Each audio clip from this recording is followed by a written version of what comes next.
What's up, buddy? How you been? I got something I want to talk to you about, one of my favorite topics.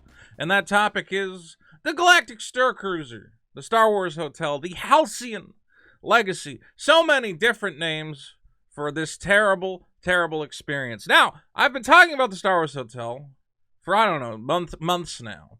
And I keep getting naysayers who say, well, Vito, everyone who's gone on it says it's great. You know, all these influencers come out and they say, we had a fantastic time.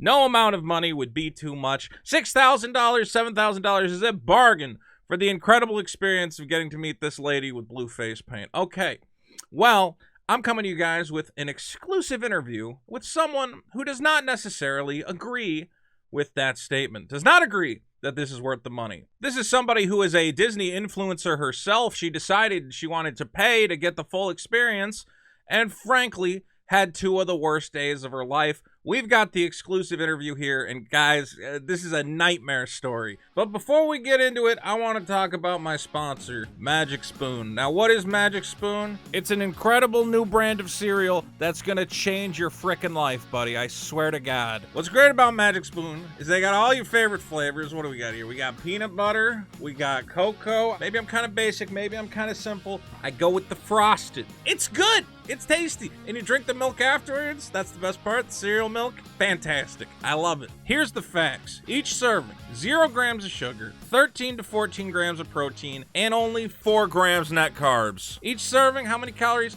140 calories. That's nothing. Not to mention, keto-friendly, gluten-free, grain-free, soy-free, and low-carb. What more do you want from the Magic Spoon? What more could they possibly give you? Head on over to magicspoon.com/Vito or use the link in my description and make sure to use promo code VITO to get $5 off your order. And Magic Spoon is so amazing and magical and wonderful that if you are not 100% satisfied with this delicious cereal, you're going to get all your money back. It's a no-risk purchase, people. Come on. So again, click the link below, use promo code VITO, or head to magicspoon.com/Vito and get yourself some cereal. It's going to change your life. I guarantee it. Magic Spoon, the cereal of kings. Now, let's get on with the video. Now, as I said, I've been making videos about the Galactic Star Cruiser for several months now, and I was contacted by a very nice lady, a lady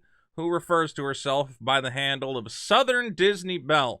She has 13,000 followers, and she's one of these kind of Disney influencers who goes to the park regularly. I assume she has a season pass, takes pictures, talks about the new attractions, talks about what's... Oh my God. Every time I try to talk about this lady, I've brought this lady up on my streams before, and I go, if they had more of her on the friggin' Star Cruiser, I would go.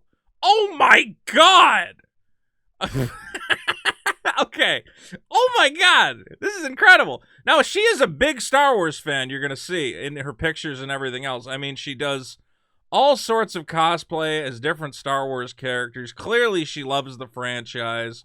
You know, the fact that she's a good-looking gal is just an extra bonus. But this is a real Star Wars fan who, when she heard Disney is opening a Star Wars hotel, she said, of course, I have to go. Here we see her boarding the Galactic Star Cruiser, and this perfect, I believe this is Mara Jade cosplay, Luke Skywalker's girlfriend wife, and she was very excited. In fact, she booked this experience the second it was announced, I believe as a birthday gift for herself to bring along a friend.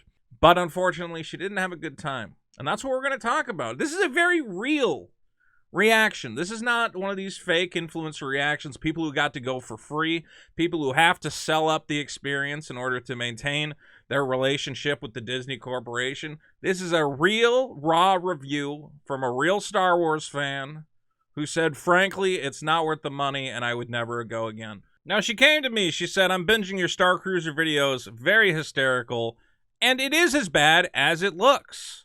And I said, oh, well, you actually went? You've been? And she said, yes, I have been. And I said, hopefully you got some good content for your channel. And that's when she starts filling me in on all the nonsense that went on. Now, we've made fun of the fact that this is a $6,000 experience. I mean, that's a lot of money. I expect everything to be like a luxury experience, especially the food. The food should be caviar and escargot and filet mignon, wagyu steak, whatever. Instead, we have goldfish crackers. She ran a little poll. Have you ever heard of galactic goldfish? 56% of people said everyone knows that's what you eat in space.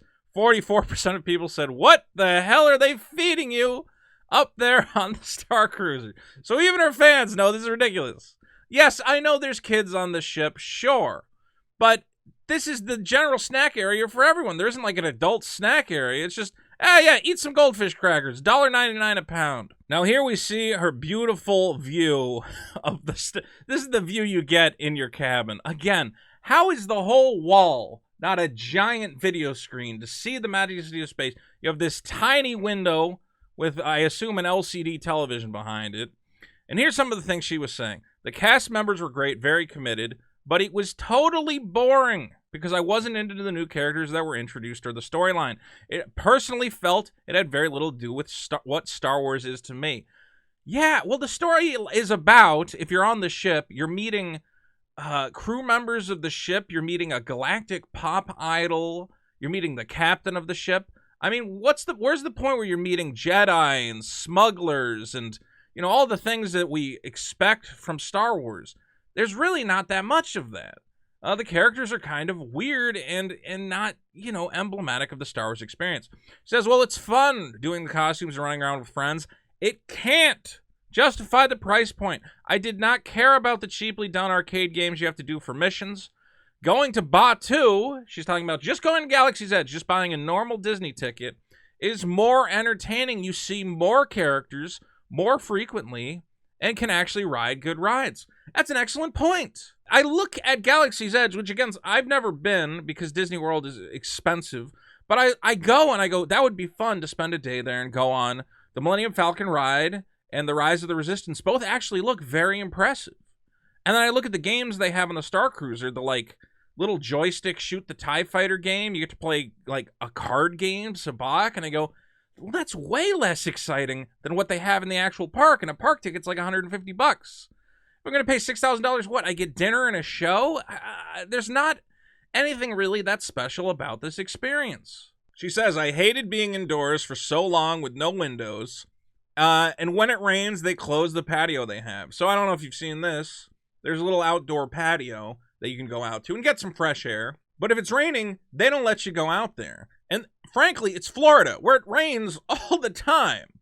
And we're going to get into that, but I've seen more than a couple people say, oh, day 2, I'm only here for 2 days. On the second day, it was raining the entire time that I'm supposed to be running around Galaxy's Edge doing missions.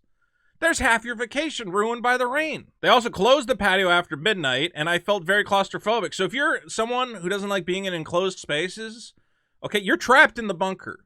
I guess you could probably go out the front door. You can be like, let me out. But you're not allowed to go in their little after-hours patio. You also can't smoke. If you're a smoker, you're just screwed. Like, you're literally just trapped in a bunker. This is insane. 98% of the food was terrible. Standard Disney quick service. I lost 2 pounds because I wasn't eating. If you have $6,000 lying around, you're curious, check it out. I'm glad I did it once. I would not do it again. She says, I knew it was going to be bad, but it was something I had to do once. I responded, I said, I think people are being really polite. You know, people have already spent $6,000. They're only saying it's good because they don't want to feel like they wasted their money. She said, exactly. Or they want to make other people jealous of them. They go, oh, yeah, it was awesome. Oh, you can't go because you're poor. Well, I got to go, and it was incredible. She says, there's no honest reviews out there right now. Here she's got a picture. Tell me what you think about the Star Cruiser without telling me what you think about the Star Cruiser. And she's decided to dress up as a Vulcan because she's like, I would rather be in a completely different universe than the Star Cruiser. She's having a very bad time. Now, one thing she really hated was this food, and we have some videos here of the food they serve you. Chicken nuggets and macaroni, cheap flatbread pizza. Okay, a little piece of salmon, I guess, is nice. But, you know, she says, I gotta eat. They're starving me. What is this? A Parmesan crisp on top of some salad, some rice, purple thing. She says she literally, just to keep herself from starving, had to pack her own food. As you can see here, she brought tuna and English muffins and protein bars. Because the only thing to eat on the ship is like chicken nuggets and whatever until dinner. But in between dinner or whatever else, and even the dinners, she says, are small portions. You don't get a lot. I was very interested in all the things. Look at that. Like, what are you going to do? I mean, I guess you can take as much as you want, but are you really paying $3,000 to eat chicken nuggets and little flatbread pizzas? Like, this looks like a $15 an hour buffet. This does not look like a $3,000 dining experience. Oh, here's what? Candy? Rice Krispie treats? Like crappy cookies? There's the goldfish crackers. Oh, boy. A banana? You're paying $3,000 for bananas. Mac and cheese bites, Parmesan crisp, pizza for $3,000. She says, I normally don't even eat the Disney food because it's worse than cafeteria food. I have no idea how long it's been sitting there. And then at dinner, they give you beef. Sure, it's a bantha steak or whatever. But it's they don't even prepare it for you. You can't go like, oh, I'll have mine rare, I'll have mine medium. No, they just serve you a plate of meat. It doesn't matter. For $3,000, you don't even get to choose. $3,000 a night. For $6,000, I should be able to tell the chef how to cook my steak. Again, I said it was probably microwaved. She says it absolutely was microwaved. I said at least they got free bananas. And she says, yes, I did have a banana. Now, like she says, it was raining on the day she was supposed to go to Batuu. So she said, you know what? I'm wearing a nice evening gown. I don't want to change out of it. So she just skipped it. Why run around in the rain? And I've seen people doing the Batuu missions. All you do is run around the park scanning QR codes and maybe talking to one or two people.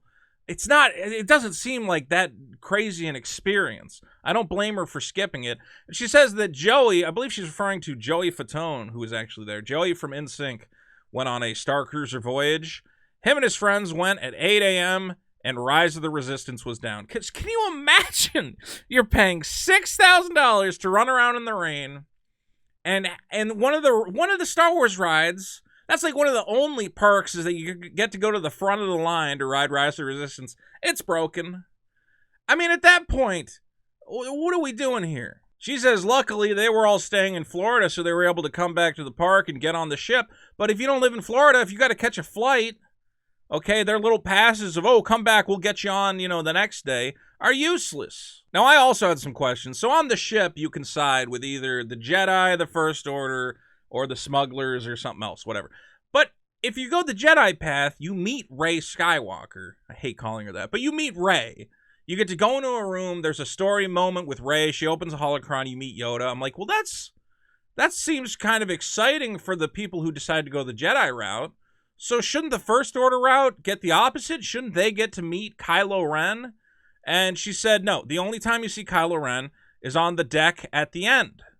I would think that the First Order people who supported the First Order throughout their little experience, why don't they get to go in a back room and Kylo Ren is sitting there and he goes, thank you for helping the First Order, take some pictures, whatever. But no, the First Order path, you get to meet random First Order captain, I forget his name, Captain Jambloid.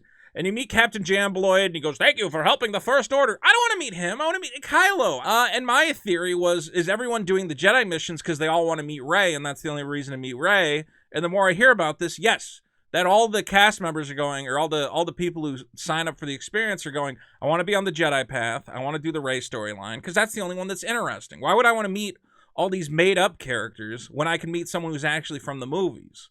Seems like a big mistake to not have a path where if you want to be evil, you meet Kylo Ren or, I don't know, Darth Vader's ghost or something at the end. Very bizarre. And as she brings up, every hour in Galaxy's Edge, you meet Rey and Kylo Ren. They just walk around and take pictures and talk to the everybody there.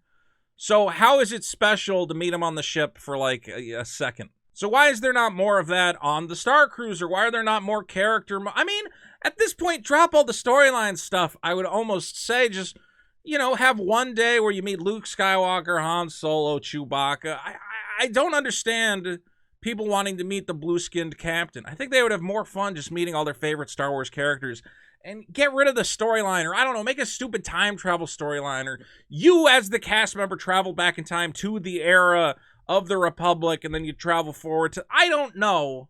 But who wants to meet the blue-skinned lady? They want to meet actual Star Wars characters. Now, this is funny because she went on the ship and she's like, I don't know, man. I don't really want to walk around and role play. I kind of just came to dress up and eat dinner and have fun.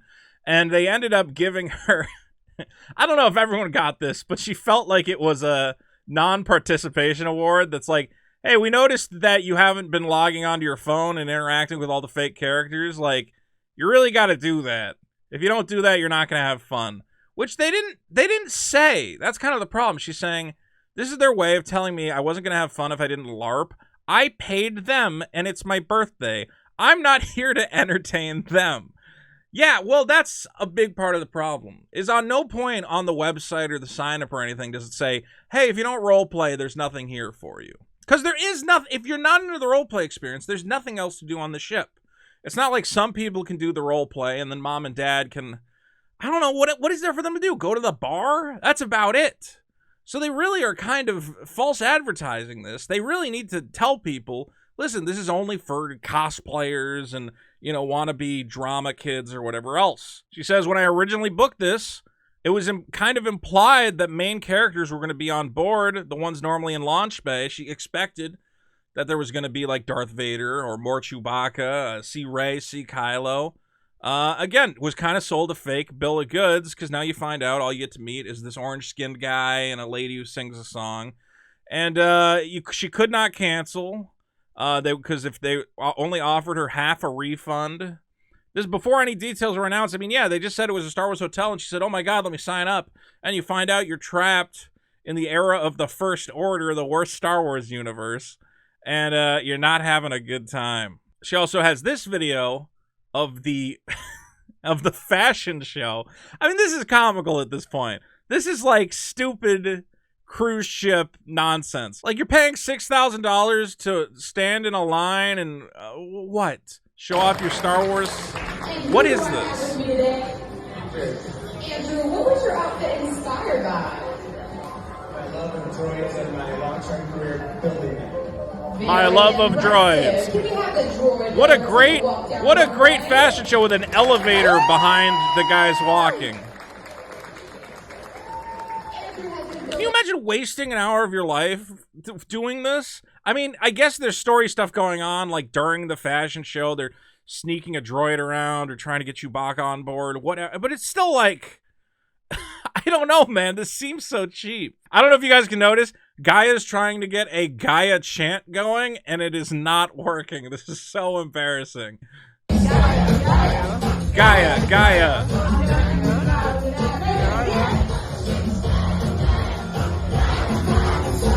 No one is going along with it.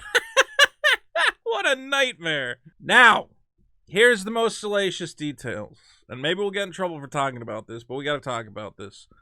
Now, this is Southern Disney Belle's words. Don't come at me. But she says, the influencers that heavily pushed this experience, they are liars.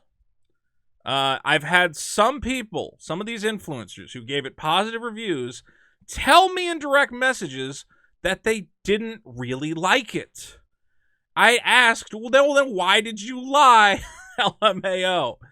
So she says, I mean, again, this is someone who's connected with this Florida Disney community. She's out there taking pictures and reporting on what goes on at the parks. She knows some of these influencers who put reviews out there that said, this is the greatest. No amount of money is enough. You gotta go. Everything about this is the most incredible Star Wars experience of her life. And secretly, these people are direct messaging each other going, wow, that was a disaster. I know we gotta say it was good so that Disney, keeps giving us free stuff. But ooh, it's gonna be hard to convince people that this is worth the money. Now, I said I think Disney should slice the cost of this thing in half. They have 100 rooms, $6,000 minimum for a room. So each 2-day voyage, remember, only 2 days, they're making $600,000. I think they could run that experience for less. I think they could run it for half. She says 100%. This is all greed. This is probably the worst example of Disney's greed that she's seen so far. Well, guys, I want to thank Southern Disney Belle on Instagram for this very insightful tale of what went down on the Star Cruiser. If you want more of her experience, she's got a whole bunch of photos and posts talking about it. But, I mean, she's saying things that I think we all understood, that we all know, which is that, look at this thing. It's just concrete. It doesn't even look like Star Wars. That it's just a cheap experience thrown together. I'm sure the Imagineers or whatever, whose job it is to come up with, crazy Star Wars storylines, maybe they had fun coming up with that stuff, but at the end of the day, I'm paying $6,000 for bananas and goldfish crackers and chicken nuggets and pizza flatbreads. This is not, at a different price point, maybe. But the price you're paying, $6,000, trapped on a ship. This poor woman didn't even have enough food to eat. She had to bring her own food so she didn't die. She said she lost 2 pounds because the only food they got is chicken nuggets. I understand her plight, and I feel terrible that she had such a terrible time. So please follow this nice woman, Southern Disney Belle _ over on Instagram, and hopefully a couple followers will make her feel better about losing $6,000 to this Disney scam. And also, this is a message to all you influencers out there. I know Disney treats you very well. I know you like getting the free stuff and the exclusive access, but you gotta be honest. You gotta be honest in your reviews. If you didn't like it, imagine how many people are hearing from you. Oh my God, you have to pay $6,000 to go on this ship, and they're gonna have the worst family vacation of their lives. So please, influencers, you gotta break the trend and be like Southern Disney Belle and tell people what you really think. It's important. I hope more of you will consider being honest like this. Oh my God, this beautiful woman. Oh my God! I can't even show this on. Oh my God! She's beautiful. She's a beautiful lady. But guys, let me know what you think. Is Southern Disney Belle overreacting? Or is it truly as awful as she paints it? I mean, would you pay $6,000 to eat chicken nuggets, have your entire day in the park ruined by rain, and half the dang rides you wanted to ride aren't even working? This is a nightmare. I can't imagine that this thing is going to attract enough people to keep it alive. But who knows? Maybe Disney will turn it around. I think they got to drop the price. That's my thought. But let me know what you think. Don't forget to subscribe to the Veto Nation. Hit that subscribe button. And also, don't forget to check out my comic book, Super Killer, over at superkiller.org. We're going to be launching the Kickstarter soon. You're going to want to get on the mailing list so you can be first in line when that Kickstarter goes live. Love you guys. More videos coming soon. And oh my God, Disney, you got to fix this. You got to fix this thing. This is a train wreck. What are you doing?